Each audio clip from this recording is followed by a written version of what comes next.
What's up, DBs? Coach D Magic here, former D1 defensive back. We're going to break down some of my favorite plays from this past week in the NFL. Right now, we have a press man clip, number one receiver running a corner route. Now, one thing we have to pay attention to is where the receiver lines up initially. He's tight, all right? So we want to be outside leverage. He could be working across, or he could be making room for the outside. We do a good job of having lateral steps to stay square on the release. And now we can catch the receiver here.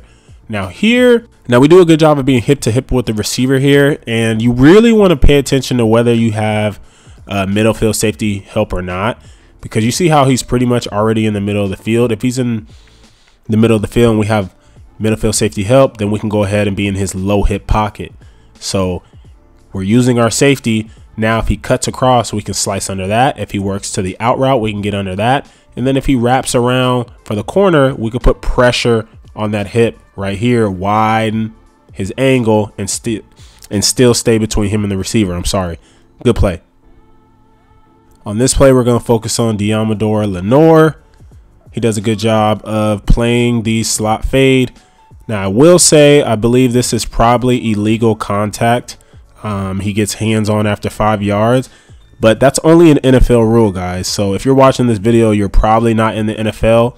You're probably playing youth football, high school, college, and it's illegal to get hands on a receiver after 5 yards. Just make sure you guys know illegal contact is an NFL rule. So he's going to go with an inside scooch technique. I like the scooch technique in the slot, whether it's inside or outside. Inside foot up, step replace, step replace. And now once the receiver starts to angle out towards that fade, we can get hands on right away. And now we can turn and get in phase to play the slot fade.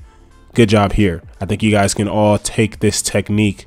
Again, whether it's inside scooch, outside scooch, still slot man technique, scooch, scooch, slide, hands on. And now we're in a good position to play the slot fade. I put this clip in here because I think if you're a young guy and you want to study safety, you have to study Harrison Smith. I think Harrison Smith's been in the NFL for like 13 years. I know it's over a decade, guys. So you don't get infatuated with the names you know now. Study the people that have been there the longest, because that means they are consistently doing things right.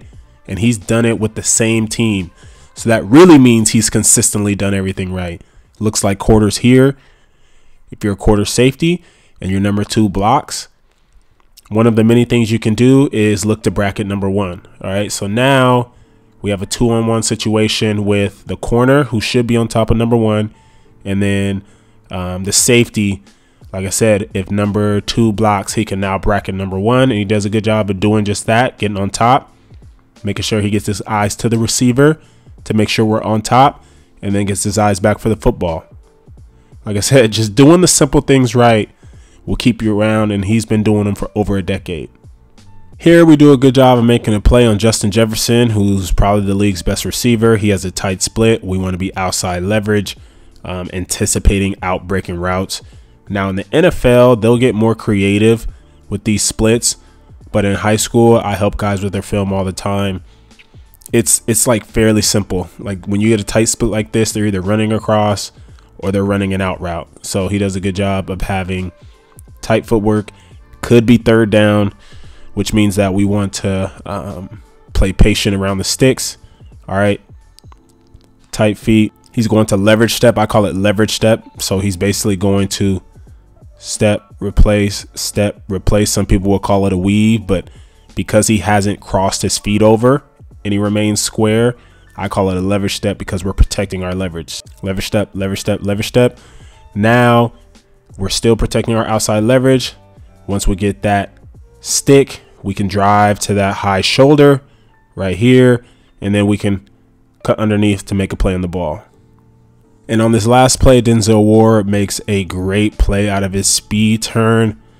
But remember, on that last clip, we had a tight split and they ran outside.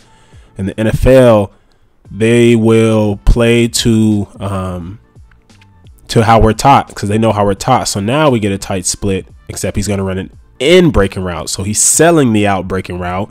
He's going to run a deep post. All right. So just make sure you stay patient. Make sure you're not guessing. I'm not saying he guesses here. I can't really see, but the receiver does a good job of selling that he's going to work outside and then crossing our face here. So when you speed turn and when you have to speed turn, I don't suggest speed turning on your own free will, especially at corner. Like, you never want to lose a receiver. Safety, like if you're in the middle of the field, you don't really have a receiver, so you have more leeway to kind of turn your head away from the play. But as a corner, you want to stay square as long as possible and only speed turn if you absolutely have to. All right, so he gets us outside, crosses our face. The first thing you want to do when you speed turn is you want to get your head around as fast as possible. Get your head around quickly. Boom, locate the receiver. I found the receiver. I know by the angle it's going to be a post. Boom, I found him. Now I'm already in line with this high shoulder.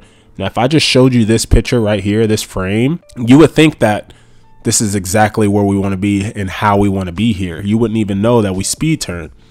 So it's just like if we were playing outside technique and we stayed outside the whole time, didn't get flipped, boom, we're right back in the game. So don't panic. Just go to the next tool in your utility belt. All right, boom, speed turn, remain high shoulder.